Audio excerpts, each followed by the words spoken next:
que Dieu te donne aussi l'argent en retour. C'est ça le secret. C'est la raison pour laquelle beaucoup de chrétiens ne peuvent pas être prospères. Nos églises sont remplies de pauvres. C'est parce que les chrétiens, ils donnent leur temps à Dieu. Ils donnent leur voix à Dieu. Ils donnent beaucoup de choses à Dieu, mais ils ne donnent pas leur argent à Dieu. Il faut arriver à une dimension où tu es capable de donner ton argent à Dieu. C'est ton argent là qui va crier en ta faveur. C'est ton argent qui va crier en ta faveur. C'est ton argent. Donc donne l'argent. Amen. Fais avancer l'œuvre. La Bible dit que la main qui donne est au-dessus de celle qui reçoit. Il dit la mesure que vous mesurez là. Il dit ainsi on va vous mesurer. Alléluia. Amen. Donc apprenez à donner. Faites des sacrifices. Faites des sacrifices. Faites des sacrifices. Récemment, j'ai commencé, quand j'étais arrivé au Burkina, j'ai traversé des petites difficultés et que c'était difficile même pour avoir de quoi manger. Amen.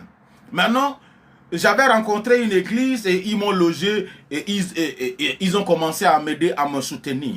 Amen. Mais au début, quand tu viens nouvellement dans les gens essaient de t'observer. Alléluia. Un dimanche matin, tout l'argent qui était dans ma poche pour que je puisse manger.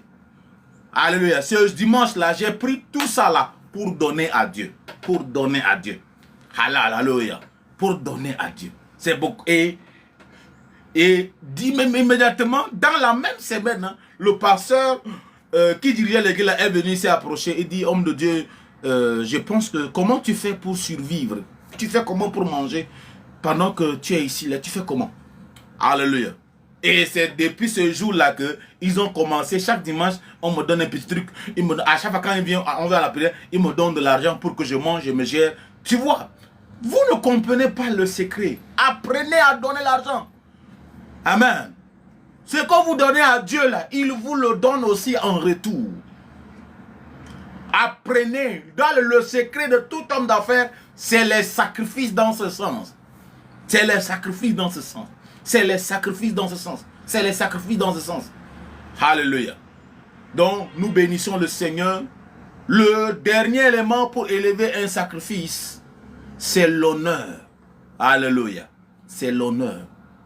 L'honneur doit être à Dieu. C'est pourquoi quand Jacob avait honoré, Jacob avait élevé l'endroit là, avait élevé l'autel, il n'avait pas élevé seulement l'autel en faisant un vœu et déposer un sacrifice sur l'autel, et il a nommé l'endroit la Bethel.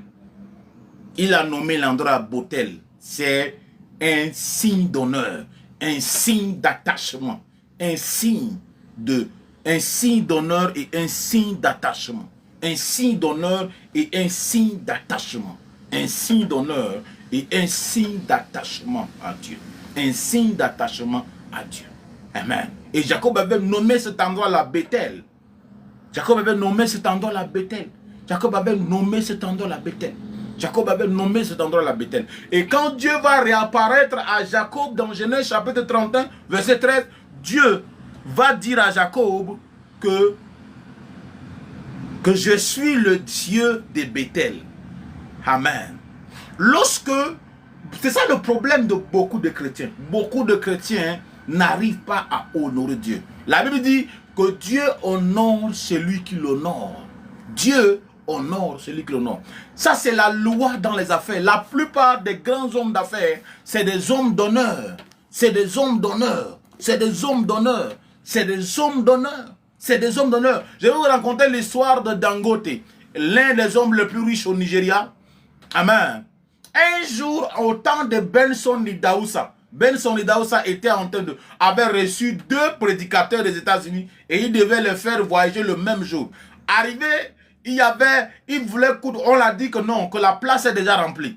Amen. Et Benson Idaoussa, avec sa violence dans la foi, il est entré et il a consulté les pasteurs. Il dit, j'ai 2 personnes qui doivent voyager maintenant. Et je veux que 2 personnes décident d'attendre le vol prochain. Et Dangote et son assistant, ils se sont levés. Il dit que nous, on n'est pas pressés, on va attendre le prochain vol. Amen. Voyez l'honneur. Et Benson Idaoussa avait déclaré, il a demandé, mais qu'est-ce que tu fais? Il dit qu'il fait les affaires.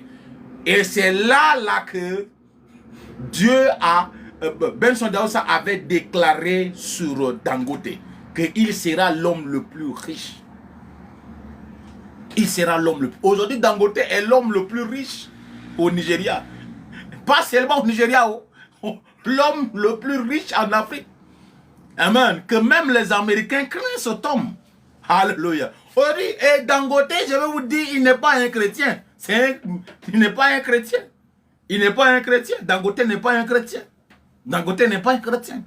Aujourd'hui, beaucoup de chrétiens ne connaissent pas la loi des affaires. Il y a la loi d'honneur. Il y a la loi d'honneur. Quand tu vois, tu fais les affaires, tu vas apporter tes marchandises à la Chine ou en France, tu prends, pour honorer Dieu, tu prends la prémisse. Amen. Le premier argent, ou bien tu prends 1/10 des marchandises là, tu donnes ça à Dieu. Amen. Il y a beaucoup qui ne font pas cela. En faisant cela là, tu es en train de honorer Dieu et dédier tes affaires à Dieu. Et ça fait que beaucoup de chrétiens ne comprennent pas. Dans les affaires là, il y a ce qu'on appelle la loi de l'honneur. La loi de l'honneur.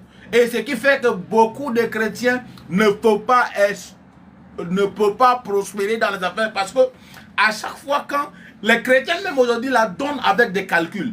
Ils disent non, si je donne là, Dieu va me bénir certainement. Non. À un moment donné, ne donnez pas parce que Dieu vous donne, Dieu va vous bénir, mais donnez ça parce que vous voulez honorer le Dieu qui vous a béni. Honorez Dieu au travers vos finances. Que vos affaires là, honorez Dieu au travers vos affaires.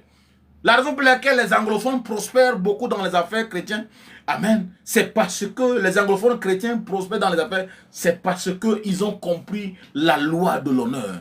Vous allez voir quelqu'un, j'écoutais un homme d'affaires nigérien qui est aujourd'hui un multimilliardaire. Il disait que quand il commençait ses affaires, c'était un peu difficile. Mais un jour, il avait une voiture et le pasteur de son église n'avait pas une voiture. Et il a dit, mais comment lui, il peut monter une voiture et que son pasteur n'a pas de voiture? Il a pris la voiture là, il a donné ça à Dieu. Il a donné ça à l'homme de Dieu. Amen. Regardez ce qui va se passer maintenant. L'homme de Dieu a commencé. Amen. Amen. Aujourd'hui, vous allez voir. Beaucoup de chrétiens vont dire non, que ça c'est de l'esprit. Quand tu parles seulement de l'argent et de donner là, on dit oh, ça c'est de la